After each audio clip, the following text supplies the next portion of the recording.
Përshëndetje të nderuar miq, në fillim të kësaj jave do të flasim për trojet tona, për problemet e shqiptarëve, por edhe për fqinjet, edhe projektet e tyre. Të gjitha këto çështje do t'i diskutojmë më mirë se me këtë do tjetër me historianin Arben Dhalla, mikun e emisionit ton. Zoti Dhalla, përshëndetje dhe faleminderit shumë. Përshëndetje. Zoti Dhalla, do ta nisim nga një aktivitet që ka ndodhur në fundjavë sërish në Greqi. Ju e keni pasqyruar, i keni dhënë shumë hapësirë, e keni ndjekur këtë, vazhdoni ta ndihni në rrjetet sociale dhe jo vetëm, për një aktivitet të zhvilluar këtë radhë në Larisa, ku sërish është shpalosur, sikur i keni publikuar edhe ju pamjet, flamuri i të ashtu quajturit Vorio Epir. Ndërkohë që reagime s'ka pasur, por ju keni bërë ndoshta atë që do ta bënin institucionet, keni identifikuar edhe personat, edhe keni dhënë edhe mendimin tuaj për atë që po ndodh, që është në vazhdimsi pas asaj që ndodhi pak ditë më parë në ishtullin e Zakynthos. Sipas jush, edhe për këtë autorët janë qartë. Kanë filluar intensivisht aktivitetet anti-shqiptare që po zhvillohen në Greqi, sidomos të mbështetur nga shteti grek, nga Kisha Ortodokse, nga bashkitë, nga eurodeputeti Fredi Belejt. Aktiviteti është i quajtur autonomia e Vore Epirit ose pavarësia e shtetit të Vore Epirit, gjë që janë terma që bien ngushtë si me Kushtetutën e Republikës së Shqipërisë, por edhe me Kushtetutën e Greqisë në bazë të ligjit në marrëdhënie të dy shteteve, sepse termi Vore Epiriot dhe Vore Epiriot autonomia është e ndaluar midis termeve dy shteteve dhe të përmendet ligjërisht e them këtë, gjithmonë flasim bazë ligjeve dhe jo praktikës. Por ajo që duket është që janë justifikuar këto aktivitete të tyre që do ketë dhe në vazhdim, jo vetëm në Zakynthos, Laris, do ketë edhe në fshatrat e jugut të Shqipërisë provokime të tilla, do ketë edhe në Londër ku kanë një bazë këta minoriteti grek që kanë vajtur nga Shqipëria në Greqi, nga Greqia kanë vajtur në Angli, por do ketë edhe kishte edhe në New York, mos harrojmë me rastin e paradës së pavarësisë. Po do ketë përsëri të njëjtë. Gjithmonë baza e këtyre nxitjeve janë një pjesë e vasalëve shqiptar që kanë tjetërsuar fen, kanë tjetërsuar etnitetin, kombin dhe për të fituar shtetësi greke dhe bëjnë këto aktivitete, po gjithmonë të përkrahur nga strukturat e Greqisë. Ajo e fjetë është shumë e rëndë për arsye se projekti është herët, domethënë që në fillim të viteve 90, kur në mbledhjen e Omonias, por dhe në takim me kryeministrin Konstantin Miçotaj në 93 kur ka ardhur në Dropull, një nga profesorët e mirë, themi të ekonomistë të Republikës së Shqipërisë, Aristotel Panos, i ndjerë, që është nderuar dhe nga presidenti Ilir Meta, i ka thënë më jepni 3 miliard dharafmi, që i bie rreth 19 milion euro sot, ta sjell kufirin, ndjerin Fier dhe Fierin ta quaj qytet minoritar, pakicës kombëtare greke. Pra, nuk ka rasti. Kjo është në 93-shin. Ka kërkuar këtë 3 miliard dharami? Një nga profesorët e ekonomisë të Universitetit të Tiranës, dekan ka qenë i Fakultetit Ekonomisë, Aristotel Panos. Ka vdekur, rreth 88 vjeç ka vdekur në 2021-shin, mos gaboja 2020-ën. Një njeri që është shkolluar jashtë me parat e shtetit shqiptar, më duket Polonia, Çeki në ato vitet 56. Minoritar, i ka kërkuar kryeministri Miçotaj dhe e përsëris 3 miliard atëherë, në një kohë që Shqipëria kalonte probleme thella ekonomike, ku Italia si një vend mik solli operacionin Pelikan ushtarak që shoqëronte ushqimet, falas, vajin, sheqerin. Zoti, çfarë posti ka pasur atëherë ai që çfarë kompetencash për ta bërë këtë? Si do ta bënte? Ai e di atë, mos haro, ka qenë atë kohë një nga profesorët më të mirë të ekonomist, me fjalë profesor universitar në Universitetin e Tiranës. Por ishte me rrënjë greke ose me kombësi greke. Ai e di se si djesa këtë. Kjo është deklaruar nga Panajot Barka, edhe ish deputet, është në atë kohë ka qenë deputet në 93-shin, është deklaruar kjo gjë, nuk është fjalë urbane rrugësh, është me shkrim. Me gjitha unë i disponoj dhe shkrimet dhe opinionet. Ka deklaruar, domethënë, zyrtarisht me shkrim, si shtoni ju, nuk është fjalë llafe? Jo, e ka deklaruar me shkrim disa herë Panajot Barka.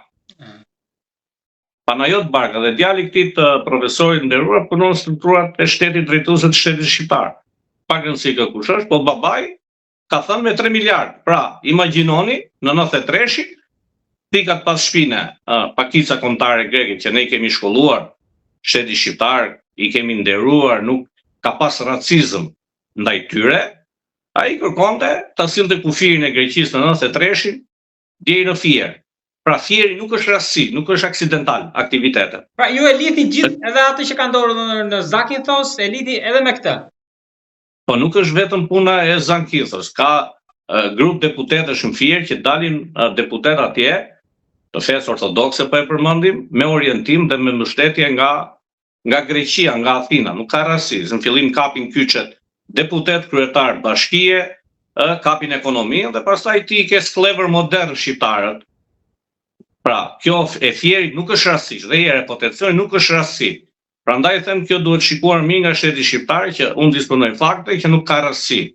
Po dhe shumë qytete tjera, po dukesh e Fieri si në hije në krahasim me Himarën e dukshme, me Korçën, që është e dukshme, me Gjirokastën, Sarandën, që janë të dukshme aktivitetet hapura, presionet hapura, kurse me Fierin kanë qenë gjithmonë në tokë dhe dolën sipërfaqe shumë fuqishëm. Pra ju po thoni që po vinë drejt shkëmbimit. Po, simas megalo idees e vitit 1844, të ish kryeministrit atëherë Koletis me origjin vlehe, ish mjek i fëmijëve të Ali Pashait, ai ka bërë këtë ide, ku ka qenë kryeministri në Greqi 1844, megalo idea i thoshte dhe vazhdon ky projekt. Zoti Dhalla, tek aktiviteti i fundit në Larisa, ka pas zyrtar në ndjenin tuaj shtetëror apo kanë qenë thjesht shoqata që janë mbledhur? Jo, kanë qenë Fredi Beleri, eurodeputet, kanë qenë funksionar të lartë të kishës ortodokse greke, në bashkisë, në kryetar bashkie, në prefekta, domethënë nuk kanë qenë personalitete të pakta, kanë qenë shumë të këta, me flamur me ashtu, me këngë valle pastaj. Domethënë, ata mund ta mbajnë flamurin grek sa të duan, nuk pengon asnjërin, as mua, as ty, as kërkën, është flamuri i një shteti. Por flamuri i Vori e Piri duhet ta pyesim i kujt është ky flamur. Sepse nëse ne shikojmë shqiptarë kanë një flamur kombëtar, si në Kosovë, si në Maqedoni, si këta. Ta kanë dy. Pra ky flamur çfarë me shqiponje kanë ata dhe me një numër 1914? Çfarë tregon që e mbajnë në çdo tubim? Pra ai është flamur i shteteve terroriste, se kështu duhet ta quajmë, derisa është një flamur i panjohur nga OKB-ja, i panjohur dhe nga shteti grek. Juridikisht është ilegal realisht. Është flamur i pretendimit territorial ndaj një shteti tjetër, ndaj Shqipërisë. Dhe ky flamur mbahet nga shtetat e Shqipërisë. Ky është problemi, se ata janë shtetat e Shqipërisë. Dhe nuk është hera parë që bëhet Larisa. Larisa bëhet çdo jeshmër ose çdo vit. Unë i kam identifikuar ndër vite ata që nga viti 2006. Ju keni identifikuar, po ata ju kanë identifikuar ju? Po ata e dinë që unë merrem me ata dhe se i ndjek këto gjëra. Keni pas reagime këto ditë? Shiko, reagime. Kërcënime kam pasur plot gjithmonë. Edhe nëpërmjet letrave. Janë bërë të përhershme. Nuk është diçka e re. Edhe me letra, domethënë në Facebook, edhe në emailër, edhe me numrin e tim telefoni që është publik, më e çuditshme është se këtë herë kisha kërcënim të vazhdueshëm. Mrena një ditë rreth 18 telefonate nga njëjti numër, 15 telefonate nga Facebooku, nga i afërm janë djali Xhaxhait, një ish deputeti të PS-s, më kërcënonte pse përmend emrin e djalit Xhaxhait tim. Edhe bëhesh fjalë ose kam përmend fare, vetëm i kam bërë një pyetje, bëhet fjalë për ish deputet në PS-s që ai njihet me një epitet më duket Pasha i Jugut, nuk e di. Diçka e tillë njihet. Edhe unë pra ju kanë kontaktuar për këto që keni denoncuar. Unë mundësi nuk e jap çdo njeriu që të flasë me mua në telefon, po kanë ardhur SMS, janë rreth 20 ca SMS kërcënimesh. E keni bërë denuncim te autoritetet për këtë? Patjetër që autoritetet e Republikës Shqipërisë si person që jam zyrtar pak kështu merren me këto gjërash, i marrin vëzhgim, i marrin pyetje dhe pastaj qajnë ato atje, se nuk është e para herë, mund vjen keq. Sepse nuk jam në atë moshë që unë 20 vjeçar dhe të merrem me grusha dhe me çam apo me armë. Arma ime është inteligjenca, është zgjuarësia, është mendja, është shkolla, shkollimi, fjala. Kjo është arma ime. Megjithatë, ju do ta vazhdoni këtë që keni nisur. Po ne kemi ardhur në këtë jetë që t'i shërbejmë rreth parë familjes, kombit, atdheut, çdo njeri, unë kështu e mendoj, çdo njeri, pavarësisht se kujt kombi dhe kujt vendi i përket, qoftë Greqi, qoftë Serbi, ne të rast shqiptar, jemi zoti na ka lindë shqiptar, ne duhet mbrojmë identitetin tonë. Jo si disa shqiptar që thonë, hu e shesin kombin se një jetë kemi. Po një jetë kemi, po çfarë do lejmë pas? Varet çfarë do shuhet ke guri i varrit, se guret e varrit mbeten dhe shqiptarët i kanë shenjtë dhe guret e varreve, nëse ecim me traditat e zakonat tona. Nga Greqia, zoti Talla, vim në Maqedoninë e Veriut tek shqiptarët aty që në fundjavë kanë patur një kongres bashkimi, por pra vleni është bashkuar, por prap nuk është bashkë sepse është me 2 kryetar. Tani a mund funksionoj një makinë me 2 timona, sepse një pjesë kanë marrë si krahasim edhe shqipojnë me 2 krerë. Po ju si ju duket së pari kjo, dhe së dyti aty ishte edhe Mickovski për t'i bekuar me Kurtin. Megjithatë, debati është që himni shqiptar aty nuk është luajtur, në mos gabohem, po sipas mediave. Nuk duhet marrim shembull që Shqiponja jon ka 2 koka dhe ne duhet kemi 2 kryetar. Mos harrojmë që Shqiponja jon, që është flamuri i ushtrisë Bizantit, që kemi neve, e kanë dhe serbët, e kanë dhe polakët, mos gaboj, e kanë dhe rusët, e kanë pas austro-hungarezët, domethënë perandoria austro-hungareze Shqiponjën me 2 koka, prandaj nuk është ekskluzivitet. Nuk e kemi monopol. Monopol që themi ka kjo Shqiponja në 2 koka dhe ne duhet kemi 2 koka. Nuk është ashtu. Tjetër gjë është flamuri kombëtar i Joni tashmë, që është betonuar kur themi flamur kombëtar i shqiptarëve me gjithë ata gjërat që ka brenda Shqiponja, elementet e saj.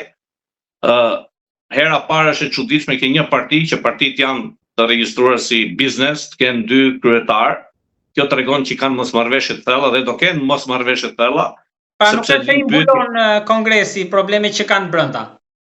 Po, ja sot ka dhënë dorëheqjen kryetari i diasporës së Vlenit, të Austrisë, diasporës Austrisë. Ka dhënë dorëheqjen. E dyta është 2 kryetarë lind pyetja. Nesër humbin zgjedhjet. Kush e man përgjegjësi nga këto 2 kryetarë?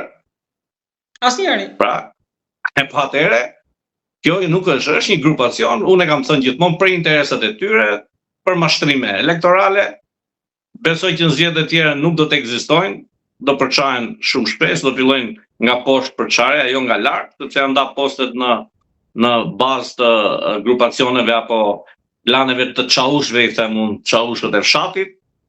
Pra ju thoni që ky koalicion, kjo parti, një bashkim mekanik, jo organik, nuk mund të funksionojë. E para punës është që forcën këtyre ja japin Maqedonët, partia VMRO, domethënë DPMN e Mickovskit. Ta nuk kanë forcë, sepse kanë hyrë si humbës. Edhe nëse ne do themi kush e ka bërë koalicionin e Vlenit qeveritar me VMRO, ata ne kanë bërë 2 figura që sot janë te Vleni. E ka bërë zoti Arben, paravari i Aleancës, dhe Fatmir Limani, që është ministër, që nuk është me Vlenin tani. Pra këta të 2 janë ata njerëzit e fuqishëm që krijuan koalicionin me VMRO. Nëse nuk do ishin këta 2, kush i merrte dorë? As i Zetin, as Bilal Kasami nuk i merrte Mickovski dorë, as nuk donte ti shifte. Ti shiten atko. Por duke parë që këta pranojnë nënçmimin vasal, dobësimin e shqiptarëve nga ana ekonomike këtu, nga ana politike, çmontimi i gjuhës shqipe që vazhdon, do ketë dhe shumë gjëra tjera, mund të kemi rihapjet e historive të vjetra që janë mbyllur 2-3 herë dhe ta Maqedonët i friksoheni te kjo pjesë, që keni në mendje. Shiko, i friksohemi që shqiptarët fillojnë prap nga zeroja. Domethënë ajo që është arritur për 25 vitesh, na kanë çuar në zero. Pa, na kanë çuar në zero. Nga 2001 këtej, çfarë është arritur me dhimbje, me sakrificë, me pagesë ekonomike, me kurrje, popullatës shqiptare, me zor janë arritur këto, sot këto po i çmontojnë nga aspekti ligjor. Gjuha shqipe, siç e thash, pa fol përfaqësimi i shqiptarëve. Por Maqedonia ka shumë probleme të thella dhe është një vend i vogël, që do ketë shumë probleme të thella, po ta shikoni edhe aty nuk për herë të parë hymni shqiptar kombëtar për hatër Mickovskit. Nuk është e paqëllimshme kjo. Edhe kjo është e qëllishme që të nderohet dhe mos mërzitet kryeministri i Maqedonisë, sepse në çdo aktivitet kulturor, promovim libri, këngëvallë, kongrese, takime, këtu direkt këndohet hymni. Madje ju keni dërguar video edhe nga shkollat më të larta të fshatrave në Tetov që këndohet.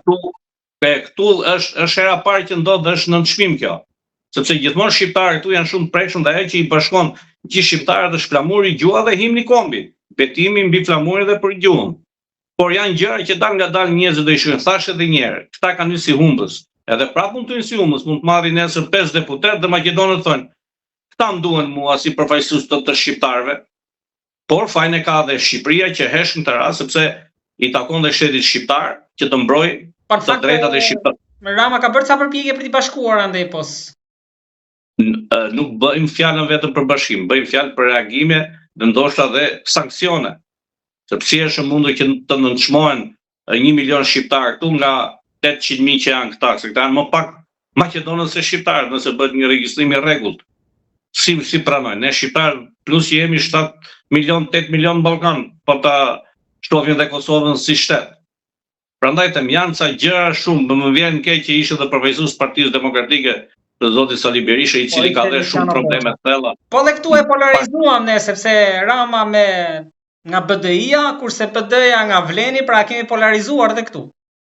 Këtu ka gabuar zonë rënd PD-ja dhe zoti Sali Berisha, gjë që do ngelet si një cak, si një nishan, i themi ne ande nga jugu, në fytyrë PD-s, plus që do ketë dhe për shembull njerëz nga PD-ja që nuk do ta votojnë nesër PD-n duke parë këto lëvizjet anti-shqiptare apo politike të zotit Sali Berisha dhe të PD-s.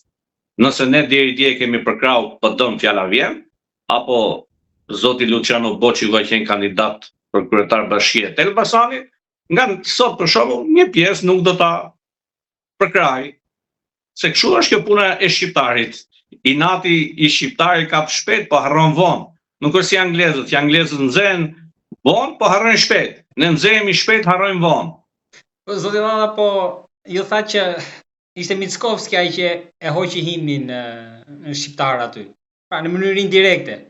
Por edhe një herë, unë besoj dhe mendoj, duke i ditur këto sa të dobët janë në karakter, për t'ja bërë qefin zotit Mickovski që mos i ngeli hatri, se luajtën hymnin, sepse ne e dim shumë mirë që ku ka qenë PDSH-ja në qeveri 2004-2008, zoti Mendu Thaçi e çovi Gryesin si kryeministër të vidhet falet brenda në xhami për Bajram në 2007.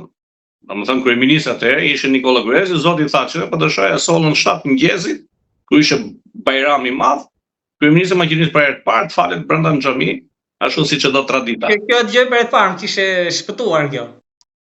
Jo, është mos e vërtet pa folur që dhe hymnet e këto, për shembull, ku ka qenë PDSH apo dhe BDI-ja. Por PDSH ka qenë ai që ka bërë kryeministri i Maqedonisë vjen të fali sabahin, i thonë këta, ditën e Bajramit. Ekzistojnë video, ekzistojnë foto, nuk është fshet ajo. Por ndërkohë që si e pranoi Albin Kurti këtë që erdhi në pushtet, pavarësisht se harroi më pas me platformën e Bashkimit Kombëtar, ndërkohë që aty nuk është se u duke i shqetësuar edhe nga mos luajtja e himnit. I kënaqur krah Mickovskit. Çfarë përkërkon Kurti tani atje në këtë situatë që gjithë shohin që shqiptarët nuk janë në pozitën siç kanë qenë? Që mas luftës nuk e kam pas zakon apo traditën time personale që të merrem me punët e brendshme të Kosovës, edhe pse kam dhënë një kontribut në UÇK atëherë, në 99-98, mas 2000-shit vendosja që mos të merrem. Po zoti Albin Kurti që ta themi është mos më njohur, sepse ne e njohim mirë, e kemi përkrahur. Baza e tij edhe e trajnimit si politikan ka qenë shoqata Çamëria dhe partia Çamen, ti themi, kemi fotografi, kemi këto. Dhe ai sa u bë kryeministër, as nuk naftoi ndonjëherë t'ja bëjmë për hajër kur thonë këtu. E njoh mirë zotin Albin Kurti, është mosminjohës edhe të atyre tetovarëve për shembull, që në 2005, në 2006 kanë dhënë lekët e para që vetëvendosja të eci përpara, shumë të caktuara. Dhe ai as i ka falendëruar pasi u bë kryeministër, as i takon. Jo, zoti Valla, ndoshta edhe s'ka mundësi sepse ai 16 cent kishte, 16 euro dhe ca cent kishte diçka. Po them, ndihma ekonomike ndaj vetëvendosjes në themelimin e saj. Ne kisha përbatut, kështu që. Nuk themi për individin. E kuptoj. Prandaj them që nuk dua ty shumë ke zoti Albin Kurti, ai ka më shumë halle se shqiptarët Maqedonisë, sepse ka dështuar prej kaq vitesh të bëj qeveri një vit e gjysmë 2, ta çojnë zgjedhje, dhe unë po ja u them që ai s'ndihet mirë dhe ai do që mos jetë pjesë drejtuese të qeverisë. Më fal që e them, po ai nuk do që të fitojë zgjedhjet. Se një njeri që do ta mbaj pushtetin, gjen gjithë llojet e kompromiseve që të mbetet në pushtet, ndërsa ky do ta lejë pushtetin duke shikuar që nuk po e çon përpara Kosovën. Domethënë, sa vite ka zoti Albin Kurti në qeveri? 5 vite, 6, sa bie nga 2020 2019? Sa njohje ka bërë ai si kryeminist që të njihet shteti i Kosovës? Kjo është pyetja, sepse suksesi i tij është njohja e shteteve të reja. Pra s'kemi, mund kemi 1, 2, 3, 5. Olla ato erën për shkak të Pacollit edhe për lobimit personal dhe Vjosa Osmanit më shumë. Prandaj po them, dhe pastaj le të hym, pse zoti Albin Kurti është njeriu që ka shkelur më shumë se çdo politikan i Kosovës në Greqi dhe në Athinë, në vizita, jo zyrtare. Ka një prapaskene edhe kjo. Ka një pikpyetje. Në netën ku ne dim që zoti Hashim Thaçi apo Luana Redini që kanë qenë kryeminist apo do të jenë nuk kanë qenë asnjëherë, edhe pse kanë qenë të ftuar, unë di shumë raste kanë qenë të ftuar dhe grekët si kanë pranuar, edhe në simpoziumet NATO-s apo në seminare ndërkombëtare, takimet edhe si kanë pranuar grekët. Edhe nga kjo nuk po përfiton që të kishin një njohje të paktën të Greqisë. Mos e ndarroni kur që Greqia do ta njohë pavarësinë e Kosovës e vetme. Ajo do shkojë me leje të Rusisë dhe Serbisë dhe do shkojë paqet të 5 shteteve të BE-s, siç është Spanja, Rumania, mos gaboj Slovakia, Çipërja dhe Greqia. Këto do ta njohin paqet. Nuk mund ta njohë asnjëherë Greqia e vetme pa miratimin e Serbisë dhe pa miratimin e Rusisë, sepse ka një marrëveshje 1913-s të Serbisë dhe të Greqisë, partneritet i besueshëm, i tërjetshëm, i jetëgjatësisë, thonë ndër që do mbërë krahë njëri tjetrit. Zoti Dhalla, kam dhe diçka të fundit për një ngjarje të rëndë që ndodhi pak ditë më parë në Tiranë në vrasjen e biznesmenit Recep Ismaili, kryetar i shoqatës Çamëria Dega pra në Vlorë.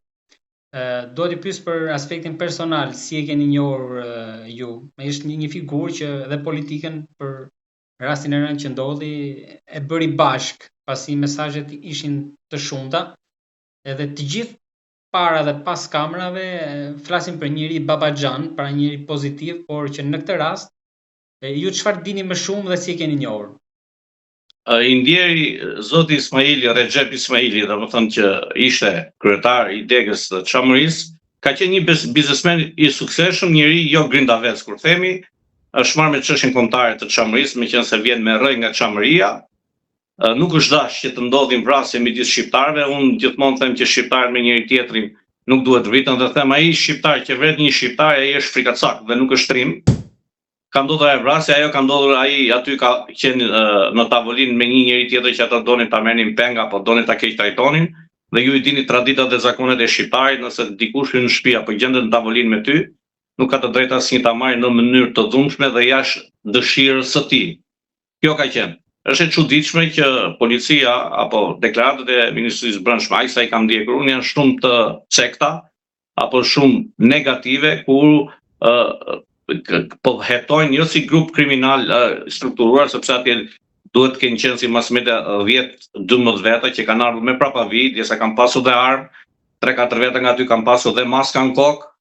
Pra, domethënë kanë ardhur të përgatitur për të provokuar apo për të krijuar një incident të padëshirueshëm që nuk është i mirë në këto ditët tona, në këtë demokraci që jetojmë, në pretendimet tona për paqe dhe për kontrasudhe BE, sepse një vend që ka vrasje her pas here nuk e meriton të jetë as antar i BE-s. Ka qenë një njeri aktiv i çështjes kombëtare për çështjen Çame, nuk ka qenë që të garcmoj njerëz, por siç e tham, duke zbatuar traditat dhe ai e ka thënë dhe me gojë ndjeri që nuk e merrni këtë djalin këtu nga ne se është në shtëpinë tonë. Kjo është një traditë e njohur e shqiptarëve, që besa dhe në kull kur ka hyrë tjetri është luftuar me vite dhe s'ka dalë nga kulla derisa ka gjetë strehim nat kull. Ose shembulli që i kemi nëse hyn qoftë një kriminal në një manastir apo në një kish, ka qenë traditë atëherë në ato kohra, nuk shteti nuk do hynte dot në për manastiret e krishterë apo ta bëjmë këto, janë tradita të njohura. Por policia duhet bëj realisht punën e saj dhe jo të ketë ndikime politike apo nga grupet e drogës. Ajo që kam unë frikë tani, frika ime, para gjykim gjithmonë, është që vrasësi mund gjej strehim politik. Në Greqi siç kanë gjetur 2-3 vrasës të tillë ku dhe Bejleri ka mbrojtur një vrasës, mos gaboj nga Pieri që bëri një vrasë, tha i jepë strehim politik se ky është vorje e periudhë, ta ka mbrojtur çështjen greke, ka mbrojtur çështjen greqizimin e Shqipërisë, domethënë nëpër media që jeni lexuar para 3-4 vite, dhe ai kriminali që bëri vrasjen në Shqipëri sot jeton i lirë dhe Greqia nuk e ekstradon, kemi edhe raste të tilla, pra nuk e ekstradon në Shqipëri. Gjoja është vorje period, është grek dhe ne duhet t'i mbrojmë. Pra, për grekët vrasësi mbrohet. Edhe un kam frikë në këtë rast, duke shfryzuar dhe që kam vrarë do thotë ai ndoshta nga avokatët e tij, ndoshta kam vrarë dhe kryetarin e shoqatit Çamëria dhe ja kush jam unë, që kjo nuk duhet të ndodhi dhe herë është paragjykim. Nuk është kështu, por duke parë raste të tilla, 2-3 raste të tilla vrasësve që kanë gjetur strehim në Greqi, në shtetin grek, zyrtarisht duke pajisur dhe me leje politike qëndrimi, mund të ndodhin dhe raste të tilla, se Greqia është e njohur që për njerëzit që kanë kryer vrasje apo terrorizëm dhe në Turqi dhe në Shqipëri ka strehuar me 10 apo me qindra kurd që kanë kryer akte terroriste në Turqi, ka strehuar dhe i ka pajisur me pasaporta greke. Të dihen, jam të njohur në Greqi kush ka, që Greqia strehon këta që kryejnë akte terroriste në Turqi, po dhe në Shqipëri që kanë kryer vrasje ka strehuar. Të ne kanë treguar dhe mediat e Shqipërisë. Duke i shprehur edhe një ngushëllimit familjes, zotë Llalla, unë të falenderoj shumë për bisedën dhe çështjet që trajtuam, të uroj javë të mbar dhe gjithë të mira. Faleminderit dhe juve dhe shpresojmë që policia në këtë rast që tham të bëj punën e saj e qetë dhe mos ndikohet me ndërhyrje të lartë e poshtë. Pra, thelbi është asaj meraku juaj që aty ishin 8 persona edhe mbi 3 quhet grupi strukturuar kriminal, pra për të mos e shmangur këtë akuzë. Kanë qenë mbi 10 persona, 3 makina kanë qenë dhe motora ka pas. Zotë, të falenderoj shumë. Faleminderit dhe juve.